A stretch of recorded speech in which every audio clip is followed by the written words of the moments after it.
सुशील अपनी पूरी प्लानिंग के साथ में अपने 3 दोस्तों के साथ में मिल करके अपने एक दोस्त चंदन की शराब पिला करके और जंगल में उसकी क्रूरतम रूप से हत्या कर दी और सबूत मिटाने के लिए उसके बॉडी को पेट्रोल से भी जला दिया और वहीं पर खड़ी हुई उसकी बाइक को भी पेट्रोल से जला दिया।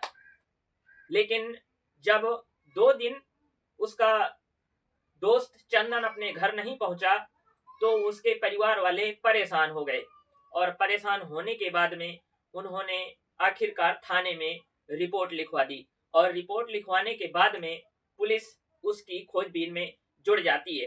तो इसका खुलासा कैसे होता है, चलिए जानते हैं इस कहानी के माध्यम से।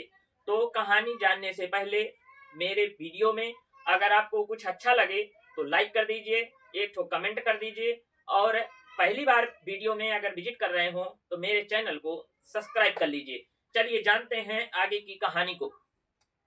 घटना है नर्मदापुरम के जवाली नामक गांव में।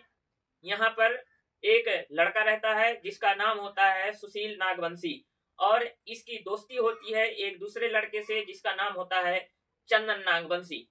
बस क्या था कि अपना बदला लेने के लिए चंदन नागवंशी को एक दिन शराब की पार्टी में इनवाइट करता है। तो चंदन तैयार हो जाता है शराब की पार्टी में शामिल होने के लिए। यहीं पर सुशील अपने 3 दोस्तों को अपनी गाड़ी में बिठा करके पहले ही इस जवाली गांव से करीब करीब 40 किलोमीटर दूर मिड घाट के जंगलों पर पहुंच जाता है। और जैसे ही वहां मिड घाट के जंगलों में पहुंचता है तो अपने दोस्त चंदन को भी फोन करता है और कहता है कि यार तुम अभी तक नहीं आए हो और आ जाओ, पार्टी शुरू करें। तो जैसे ही उनका फोन पहुंचता है तो चंदन भी अपनी गाड़ी स्टार्ट करता है और अपने जवाली गांव से 40 किलोमीटर दूर मिड घाट के जंगलों में पहुंच जाता है। जैसे ही वो चंदन वहां पहुंचता है तो सभी लोगों ने मिल करके खूब शराब पी, बियर भी पी। इसके पहले उन्होंने रास्ते पर पड़ने वाले माखनपुर नगर रोड स्थित एक शराब की दुकान से शराब भी खरीदी थी और शराब खरीदने के बाद में उन्होंने दम से उस मिड घाट के जंगलों में शराब पी। जैसे ही चंदन पूरी तरह से नशे में हो गया और नशे के चलते वो वहीं पर जमीन पर लुढ़क गया तो यही सुशील अपने बाकी के दोस्तों के साथ में मिलकर के एक भारी से पत्थर को उठा करके उसके सर पर दे मारा और एक बार नहीं कई बार उसके सर को कुचला गया ताकि कोई उसके चेहरे को पहचान ना पाए। इतने में ही उनकी प्यास नहीं बुझी तो सबूत मिटाने के लिए सुशील ने अपने दोस्तों के साथ में मिलकर के पेट्रोल पंप गया और वहां से 50 रुपए का पेट्रोल लेकर के आया और उस पेट्रोल को चंदन के शरीर पर छिड़का और आग लगा दी जिससे चंदन का शरीर आधा जल गया और जिसके ऐसा लगने लगा कि अब चंदन को कोई पहचान नहीं पाएगा। लेकिन इतने में ही सुशील को बोध नहीं लगा तो उसने पास में खड़ी चंदन की गाड़ी को भी आग लगा दी और वह आग के हवाले पड़ने के बाद में एकदम बिल्कुल राख हो गई। जैसे ही ये चंदन अपने घर नहीं पहुंचा तो 23 दिसंबर की घटना है ये। और 23 दिसंबर को जब ये चंदन अपने घर नहीं पहुंचा तो इसके मम्मी पापा परेशान हो गए और उन्होंने 24 दिसंबर को थाना माखन नगर थाने में रिपोर्ट लिखवा दी।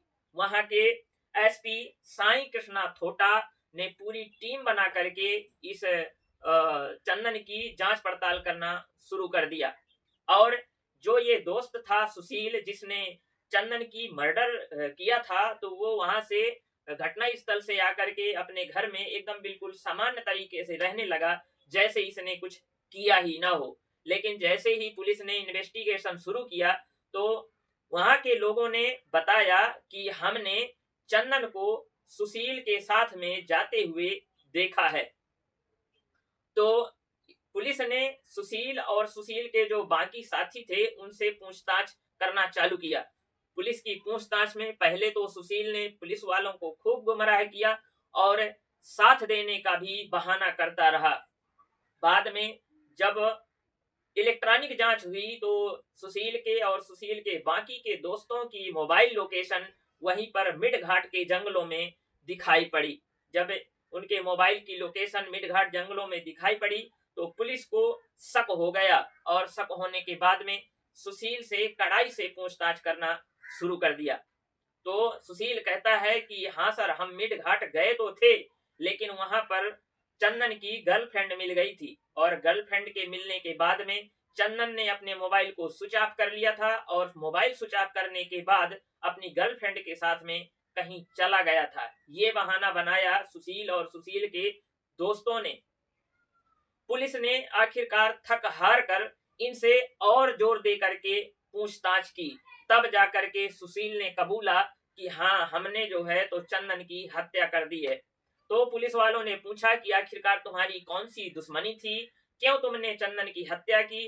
तो उसने एक बहुत ही खतरनाक और घिनौना आरोप लगाया चंदन की माँ के ऊपर। उसने कहा कि चंदन की माँ टोना टुटका जादू जानती है और उसने इस टोना टुटका के चलते मेरी माँ की हत्या कर दी थी। बस मैंने अपनी माँ की हत्या का बदला लेने के लिए चंदन को मौत के घाट उतार दिया है। तो ये थी एक ऐसी कहानी जिसमें दोस्त ने अपने दोस्त की शक के चलते हत्या कर दी। तो आपको कहानी कैसी लगी? उम्मीद है कि अच्छी लगी होगी। तो अगर अच्छी लगी हो तो एक लाइक और एक कमेंट जरूर करिए और पेज में अगर पहली बार विजिट कर रहे हो तो मेरे पेज को फॉलो कर लीजिए। आपका बहुत बहुत धन्यवाद।